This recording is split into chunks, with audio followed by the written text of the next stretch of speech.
All right, guys, we are on section 8.4. There is only one homework assignment that goes with it. So we'll have to see how long the notes are. I might actually end up giving you 2 days.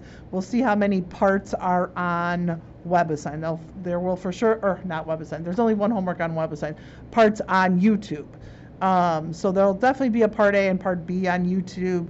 If it goes to part C, then I'll give you 2 days. But there's really just section 8.4, and there's only one homework assignment on WebAssign. Okay, what do we have to cover? We need to cover still more tests. I think this is the last of our tests, okay? All right, so we're going to cover alternating series test, ratio test, root test, okay? And then we have to talk about what do we mean by absolutely convergent, conditionally convergent, and divergent. Okay, so to talk about those, I'm just going to reference, this is the last thing that I sent you. If you need it again, let me know. I can send it. The first time I didn't go through, then I sent it. Now it should be good. Okay, so alternating series. The first thing about an alternating series is it has this -1 to the n minus 1. Or it could be, let's even write it here, it has to have -1 to the n minus 1. It could just be -1 to the n. It could be, you know, -1 to the n plus 1. Anything like that makes it an alternating series. Why?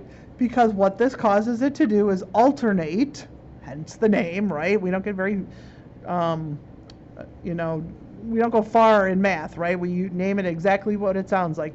This is going to alternate, this series is going to alternate from -1 to +1, okay?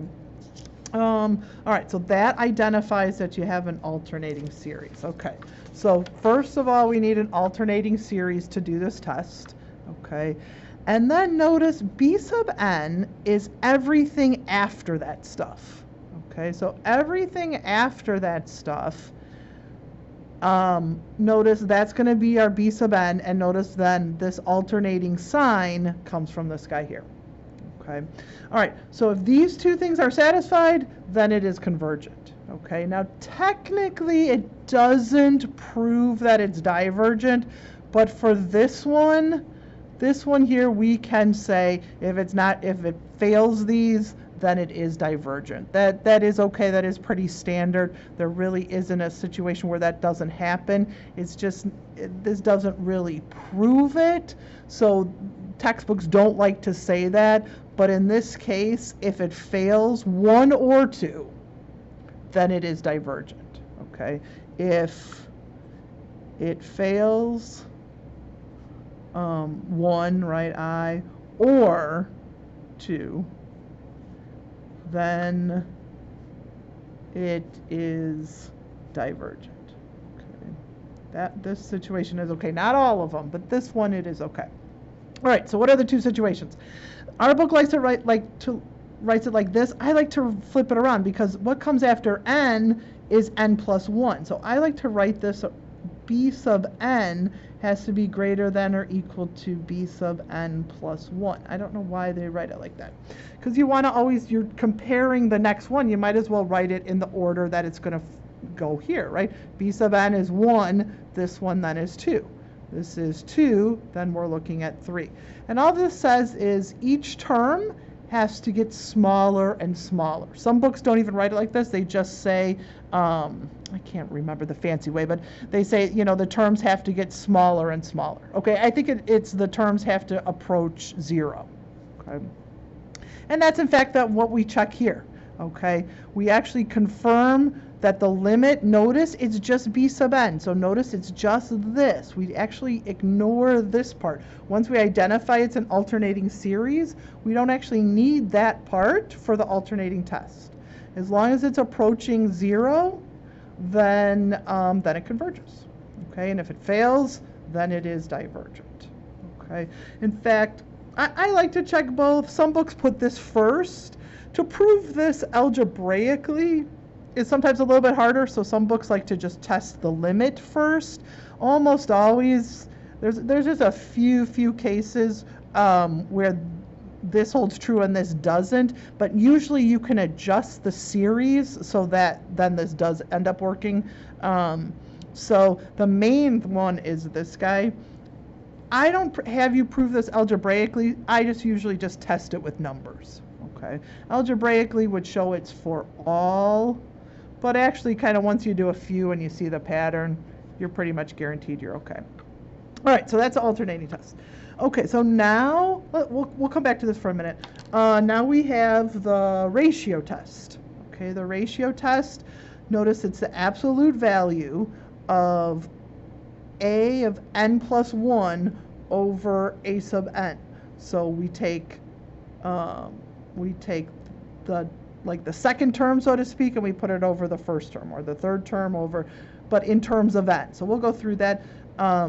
If the limit is less than 1, then it absolutely converges, okay, and therefore is convergent, okay. And if it's greater than 1, then it is divergent, okay. And if it equals 1, no conclusion can be made, and that is accurate. Okay, so what is this absolutely convergent?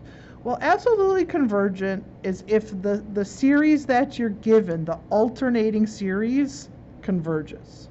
Okay, but what happens if you get rid of that -1? What is the positive series doing? Okay, if the positive series also converges, then we say it's absolutely convergent. Okay, conditionally convergent is if the series that they give you, this is the alternating one. What am I doing? Alternating. If the alternating series is convergent, but then we look at just the positive series. There are some situations where if it's alternating, it's convergent, but if we just look at the positive, it actually diverges. And that's why we say conditionally convergent, right? Because under these conditions with the -1 to the n, it does converge. But without that condition, it actually diverges. All right, and then if the alternating series is divergent, then the series is divergent, and then if the alternating series is divergent, then the positive one is going to be divergent as well. Okay, so notice if the alternating series is divergent, positive one is automatically. Okay, if the positive series is convergent, then the alternating one would be convergent also. Okay, it's just this right here. So this one works this way, this one works this way, and then this one here, you'd have to check. We had to do some checking. Okay, so we're going to be doing that on the test, or on our homework.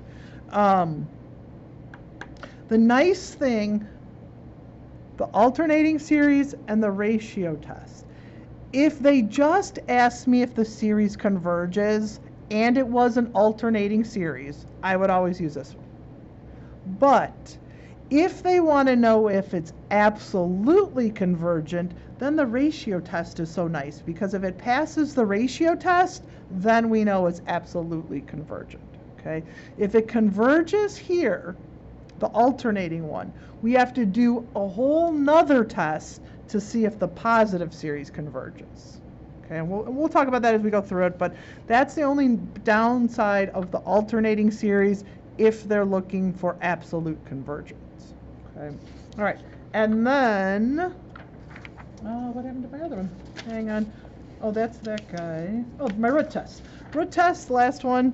Root test, same thing as far as absolute. That's another nice test to do, absolute. You actually, a sub n is here. You actually put in this square root, or this nth root, because it could be what, a cube root, a fourth root. You actually put in this nth root. You actually draw that in. That's not the a sub n is here. The root test, you use a root. You use a root in the test. Okay? If it's less than 1, it's absolutely convergent. If it is greater than 1, then it diverges. If it equals 1, inconclusive. Okay? And this you have, I just got this out of a book once, so I thought I'd give it to you. This is kind of like a checklist that you go through. It kind of lists everything also. The book said, hey, always try a test for divergence first, okay? Especially when you're not dealing with alternating, because it's really easy, right? You take the limit, if it doesn't equal 0, the series diverges and you're done, okay? So this is always a nice test. Don't forget about this test for divergence. Then if it equals 0, then you've got these choices to go through. Okay, the geometric, the p-series comparison, limit comparison, integral test, ratio, and root test. Okay, and the root test you only really use when you have in your a sub n, you've got an exponent of n, because then you put the root. All right, so then if you have this n, then you take the nth root, they cancel out. Okay, and we'll go through. Oh gosh, can you see that? We'll go through that for sure. But the root test, the root test's really clear on when you use it. What else? And then we've got the alternating series. Don't forget you got the alternating series, or you're going to have to maybe apply another test up here. You can use like 6 or 7. 6 or 7 also works. Okay. All right. Okay, so we kind of covered all that. Let's go through, I think we're ready. Let's just go through a bunch of examples. Let's see if anything clicks. All right, this is some crazy stuff. Okay, let me put that there. Okay, now the first thing we're going to do, I think it's 2 problems. Notice there's nothing about absolute. So we just want to check for convergence or divergence. Okay, so that's kind of nice. They start us out a little bit slower. So test the series for convergence or divergence. Okay. All right, so let's look at our first example. Summation, n equals 1 to infinity, -1 to the n minus 1 over 2n plus 1. Okay. First of all, what do we have here? This is an alternating series. Okay, and because I don't have to test for absolute convergence, I'm going to use, since this is an alternating series, I'm going to use the alternating series test. Okay, so let's write that down. We're going to do alternating series, series test. Okay, remember you got to write down what you're going to be using. Okay, all right, so the alternating series test says, and let's rewrite it so you can kind of see, the alternating series test puts this out in front, and then it says, what do you have left? 2n plus 1. Okay, the alternating series says, don't worry about this. Focus on this guy. 1 over 2n plus 1. Okay, so I says my values need to be getting smaller. Just focusing on this, this is my b sub n. My b sub n is the extra piece. These need to be getting smaller. So we can just even, like I said, we don't have to do it algebraically. I'm just going to put in a 1. Okay, when n is 1, what do I get? I get 3, right? When n is 2, I get, when I put in a 2, I get 5. When n is 3, I get 7. You get the idea. You could just do a few. I'm okay if you even put in your head and you just write smaller. You know, I think you guys can do this pretty quick. Remember, as the bottom of a fraction gets bigger, the overall value gets smaller. So sure enough, it's like this. And you can kind of see that, yep, the pattern's going to keep going. So 1 is good, right? It is getting smaller. Okay, values. And you don't have to write this, values getting smaller, just so that you understand that's what 1 is checking for. Values getting smaller. All right, so now, can you guys see? Okay, so now 2, what does 2 say? You can just look it up. It says I had to do the limit as n approaches infinity of this guy, 1 over 2n plus 1. Okay, and I'm looking for if it equals 0. If it equals 0, I say it converges. If it doesn't, then it diverges, because it already passed 1. Okay, can it pass 2? Yeah, I don't think we have to do any work here, right? We just put in bigger and bigger numbers. We can clearly see that as we put in bigger numbers, the bottom is getting bigger, which we kind of showed here, right? As the bottom gets bigger, the overall fraction for its limit is headed to 0. Good, so it passes both, so it is convergent. I do not know if it's absolutely convergent or conditionally convergent, okay? But I do know that this overall, all we care about is this, and I do know it converges, okay? All right, oh, I'm gonna number these, right? I gotta get in that habit. Okay, so let's go back. That was example 1. 1 down, 1 in the history books. Okay, let's try 2, right? Let's go. I use this. Okay. All right. What does 2 say? 2 says summation n equals 1 to infinity. And this one they even write off to the side. It's just the way they're going to write it, this guy, and then it's going to be 3n minus 1 over 2n plus 1. Go back. Okay, so the first thing we need to check, or what are we going to use? We just want to know if it's alternating, or we want to know if it is converges or diverges. Do we see this? This is telling us that it's alternating. So I'm going to use the alternating series test. Alternating series test. Okay. All right. And I says that this part needs to keep getting smaller and smaller and smaller. So I do n equals 1. We plug a 1 in there. We should get 2 2/3. All right. N equals 2. When I plug a 2 in there, I get 5 over 5. When I plug a 3 in, I get, what, 8 over 7? Okay. What do we think? Are they getting smaller? Sometime, and this is not going to happen for us, but every once in a while there can be some false stuff at the beginning. So if you want to go a little bit further, but it does look like it's failing, okay? And since this fails, then we would say this diverges, okay? If we want, you do not have to, but if you're not 100% sure, it's kind of like a double check, because as soon as it fails 1, you're done.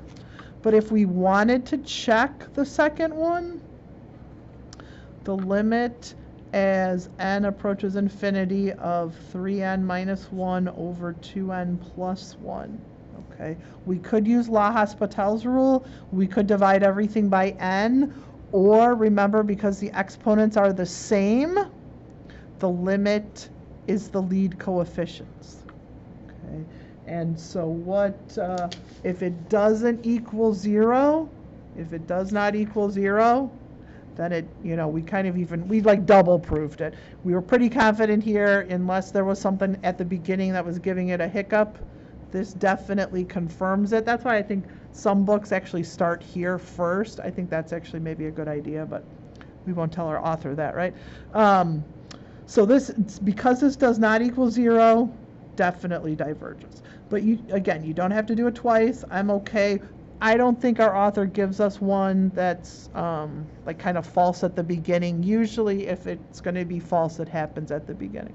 Okay, so that one, okay, so that's 2. All right, so now they change gears. Of course, it couldn't be that easy, right? Okay, so now here's where it gets a little dicey, or just, a little bit harder. And not really harder, but we have more options, okay? Those other 2 were alternating. If it's an alternating series and we just have to check convergence or divergence, I'm going to alternating series test. It's a really nice one. But when they add in the component, is it absolutely convergent or conditionally convergent, then it makes a lot more, or divergent, then that ratio test is really nice. Because here I only have to do 1 test, possibly, and I'll see that it's absolutely convergent. Okay, so we'll see. So example 3, we're going to see some that are absolutely convergent, but then we're also going to throw this into the mix. Okay, so let's do this one. The summation, let's see, do I have, okay, I have that. Okay, good. All right. Summation of n equals 1 to infinity of n over 5 to the n. Now, this one, and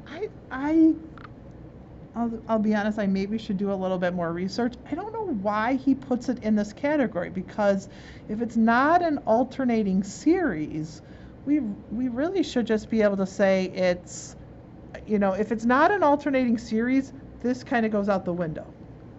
Okay, so we're really, for this problem, we're just doing absolutely convergent or divergent. Okay, maybe he puts it in here because the test for this, that would be really nice. Notice, like, I don't have a +1 or a +7. I've got a big, my n is the base, like a big value, but it's also an exponent. That can kind of throw things off. I can't use for this one, I can't use the alternating series test because it doesn't have that -1. This one lends itself really well to the ratio test. Okay. All right, so I don't know if I have it yet. The ratio test says I have to do n plus 1 over n. N plus 1 over n. Okay. Technically, absolute value, I don't really have to worry about that here, but let's put it in. We're taking the limit as n approaches infinity, right, of the absolute value. Now I have to do n plus 1 over n. Okay, so it gets a little lengthy there. Okay, let me see. Hang on. Can you guys see okay? Is it? Okay. Hopefully, it seems like it's like blurry a lot. So I'm gonna have to go back and see. If it's blurry, then we'll have to see if we have to redo it. Okay. It's hard for me to see the screen. Oh, curse. It's never easy, right? Okay. All right. So what do we do here? This is the way it's set up. A plus 1 over, or n plus 1 over n. But the first thing you're going to do, and if you want to skip this step and go right to the next step, instead of dividing, you want to multiply by the reciprocal. So the limit as n approaches infinity of n plus 1 over 5. This here we're also going to change. Okay, we might as well change it, the sooner the better. 5 to the n plus 1 is the same as 5 to the n times 5 to the first. Because what do when your bases are the same? You add exponents. So it's also kind of nice to break this up as well. So when you're rewriting it, this is 5 to the n times 5. If you want to put the 1 there, you can. Maybe we'll do it in our notes. This 1 is coming right from there. All right, and then it's times, flip this guy over. 5 to the n over n. Okay, so now, let's see if I have a red pen. How are we doing on time? Oh, hit our limit. Okay, so let's cross this out. Okay, and I think that's the only thing that cancels out. So now we've got the limit as n approaches infinity. Remember, you can also do this. You can also do the absolute value later. In this problem, you don't even really need it, right? Because we said it's not negative, but you can actually take the limit if you want. That's the only thing up top, and on the bottom is 5n. Okay. The nice thing about the limit is you can rearrange things. That's the nice thing about limits, right? We got to find something nice about limits. That's it. Okay, so this one, remember, we can do La Hospital's rule. We could divide everything by n, or if they're both n to the first, or if the exponents are the same, then the limit is the lead coefficients. So this would be technically the absolute value of 1/5, which is 1/5. Okay, so now where were we going here? And that's why you're definitely going to be able to use these, because sometimes you forget what the test says. If that is less than 1, it absolutely converges. Okay, this is, maybe I'll put this here, like this is less than 1, so it absolutely converges. They want us to write convergent. We can do that. Okay. All right. That test is really nice. That ratio test is really, every once in a while throw a wrench, but it's pretty good. Let's do one more, and then we'll come back and do the other half on YouTube. All right, so let's look at this one.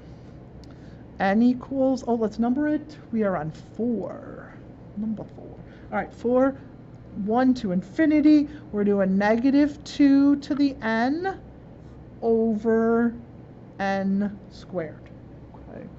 All right, this would alternate. Even though there's a 2 there, this would definitely alternate, right? Because if I put in a 1, it's going to be negative. If I put in a 2, it'll be positive.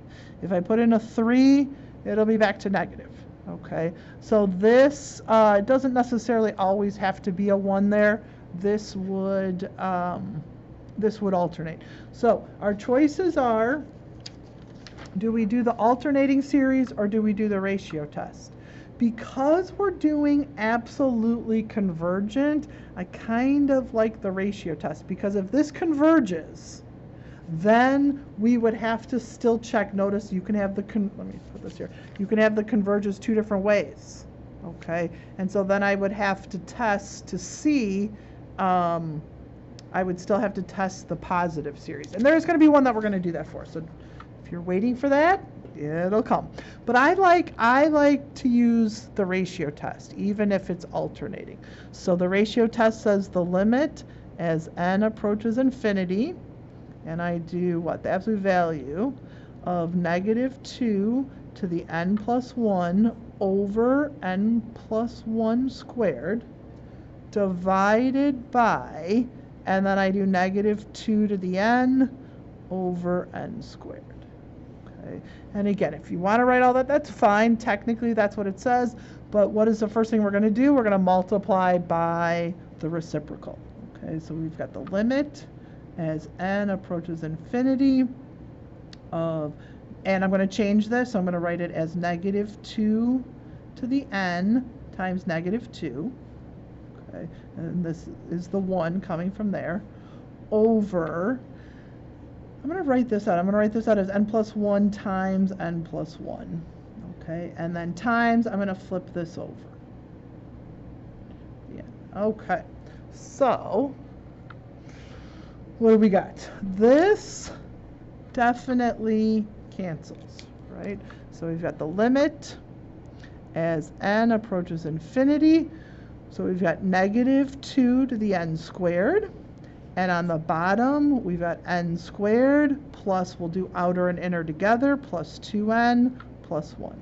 Okay, we can put the absolute value here. We can put the absolute value here.